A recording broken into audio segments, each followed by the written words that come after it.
ಫ್ರಿಜ್ಜನ್ನು ಉಪಯೋಗಿಸದೆ ತಣ್ಣಗಿರುವಂಥ ನೀರನ್ನು ಪಡೆಯೋದು ಹೇಗೆ ಅನ್ನೋದನ್ನು ನಾನು ಈ ವಿಡಿಯೋದಲ್ಲಿ ತಿಳಿಸ್ಕೊಡ್ತಾ ಇದ್ದೀನಿ. ಮಡಕೆಗಳನ್ನು ನಾವು ಹಿಂದಿನಿಂದಲೂ ಉಪಯೋಗಿಸ್ತಾ ಬಂದಿದ್ದೀವಿ ತಣ್ಣೀರನ್ನು ಪಡೆಯೋದಕ್ಕೆ, ವಿಶೇಷವಾಗಿ ಬೇಸಿಗೆ ಕಾಲದಲ್ಲಿ.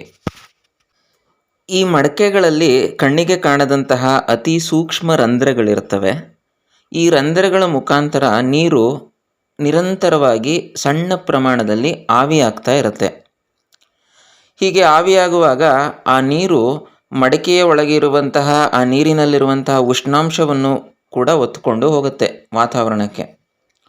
ಈ ಉಷ್ಣಾಂಶ ವರ್ಗಾವಣೆಯಿಂದಾಗಿ ನಾವು ಮಡಕೆ ಒಳಗಡೆ ತಣ್ಣೀರನ್ನು ಪಡಿಬಹುದಾಗಿದೆ. ವಾತಾವರಣಕ್ಕಿಂತ ಕಡಿಮೆ ಉಷ್ಣಾಂಶವಿರುವ ನೀರನ್ನು ಪಡೆಯೋದಕ್ಕೆ ಇನ್ನೊಂದು ವಿಧಾನ ಇದೆ. ಅದರ ಬಗ್ಗೆ ನಾನೀಗ ಹೇಳ್ತೀನಿ ನೋಡಿ. ಇದೊಂದು ಸುಲಭ ವಿಧಾನ. ಒಂದು ಸಣ್ಣ ತೊಂಬಿಗೆಯಲ್ಲಿ ಸ್ವಲ್ಪ ನೀರನ್ನು ತೆಗೆದುಕೊಂಡಿದ್ದೀನಿ.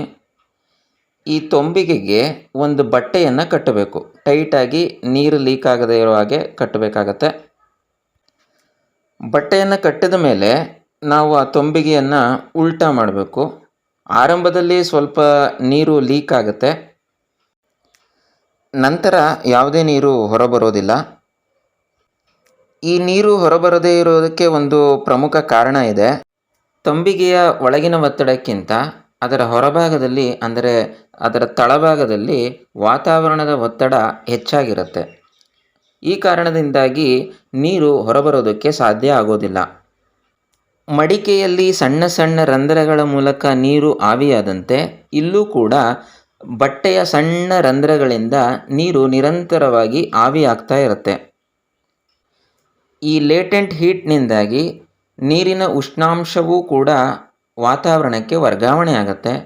ನಾವು ಸ್ವಲ್ಪ ಹೊತ್ತಿನ ನಂತರ, ಅಂದರೆ ಸುಮಾರು 40ರಿಂದ 60 ನಿಮಿಷದ ಬಳಿಕ ನಾವು ತಣ್ಣನೆಯ ನೀರನ್ನು ಪಡ್ಕೋಬಹುದು. ವಿಡಿಯೋವನ್ನು ವೀಕ್ಷಿಸಿದ್ದಕ್ಕಾಗಿ ಧನ್ಯವಾದಗಳು.